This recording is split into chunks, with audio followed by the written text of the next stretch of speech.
One of the unfortunate things that happened today was that the one rank, one pension agitation was being politicized. Rahul Gandhi turned up at Jantar Mantar to support the veterans. Now this is ironical because the Congress is the one party that first rejected the demand for OROP, delayed it for almost a decade, and here was Rahul Gandhi saying, I will help you get one rank, one pension. Listen to the Gandhi side. पूरी जिंदगी border पे खड़े रहते हैं, ये protest कर रहे हैं, ये कोई गलत काम नहीं कर रहे हैं, इनको मारा नहीं जाना चाहिए, इनको हटाया नहीं जाना चाहिए, सरकार को ओआरओपी की डिमांड जो है वो पूरी करनी चाहिए, वायदा किया है और उसको जल्दी से जल्दी पूरा करना चाहिए. He's got the OROP cap on. He seems to be a big cheerleader, but this is entirely hypocritical, and let me explain to you why. Let's just do a deep dive and take you through how the Congress actually delayed one rank, one pension for several years. The demand for one rank, one pension goes back to 1973, which is when the Third Pay Commission actually created a disparity between the salaries that were earned by government officials, that's the IAS officials, and army personnel. So it happened under Indira Gandhi's watch in 1973. Till then, IAS officials and army officials were paid the same. In 2009 is when the demand for one rank, one pension started being made. The UPA government at that time entirely rejected the demand for one rank, one pension. In September 2009 though, the Supreme Court ordered the government to implement one rank, one pension. This happened when the court said that one rank, one pension is a justified demand and it must be implemented. Suddenly the government was forced to do a volte-face, take back its rejection. In 2010, in May, a standing committee on defence recommended the implementation of one rank, one pension. Remember, Manmohan Singh had 4 years. They did absolutely nothing about it between May 2010 and February 2014, when they were already in an election cycle, and at that time, notionally, they announced that one rank, one pension was being implemented because in the interim budget, they put aside 500 crores. Remember, it cost about 8,350 crores. The UPA put aside 500 crores and said, we've given the servicemen what they wanted. We've implemented one rank, one pension. Now, is that not hypocritical?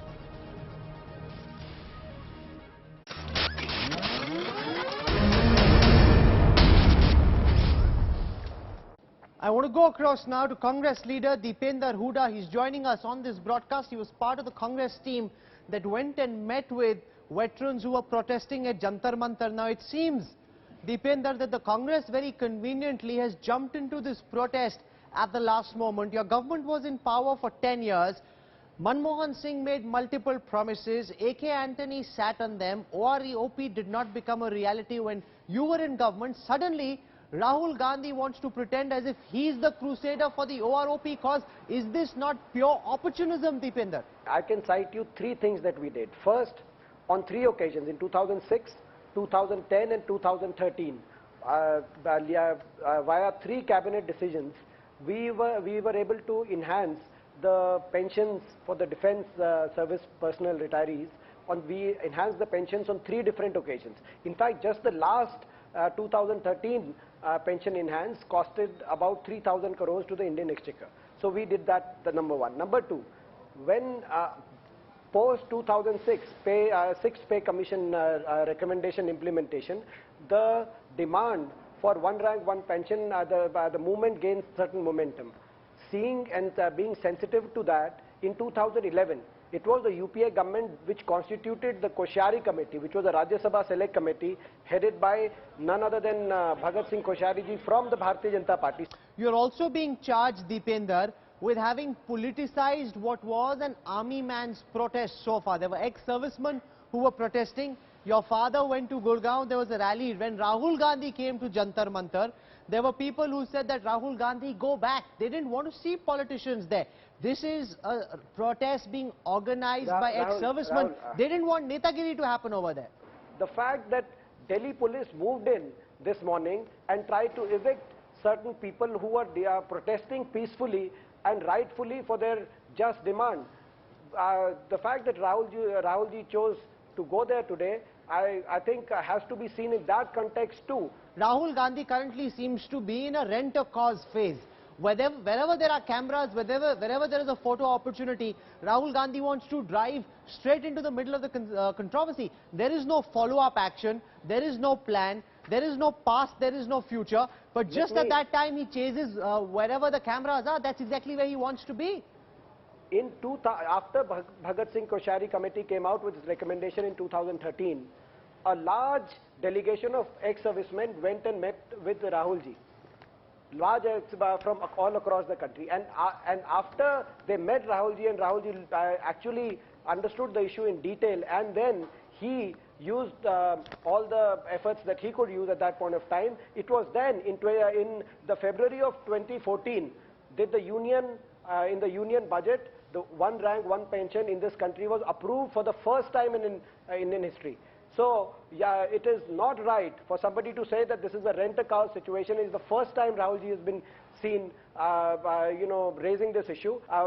My question is, 2 years back on 15th September 2013, Narendra Modi ji went to Rewari in Gurgaon Lok Sabha, and it is from Rewari he addressed the ex-servicemen of this country and said, my first, pehli kalam se I will implement one rank, one pension. Now, 1.5 years has gone, and that's why we held the protest in Gurgaon today, in the same Lok Sabha, where he visited about exactly 2 years back.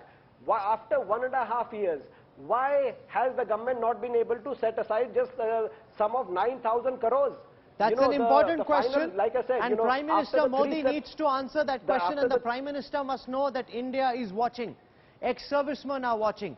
And if in his speech tomorrow he fails to implement, not promise one rank, one pension, there will be massive disenchantment amongst the rank and file of our armed forces. Yes, Dipender Singh Huda, final words, please. I have one. On one hand, they had made no promise to the corporate sector for that tax cut.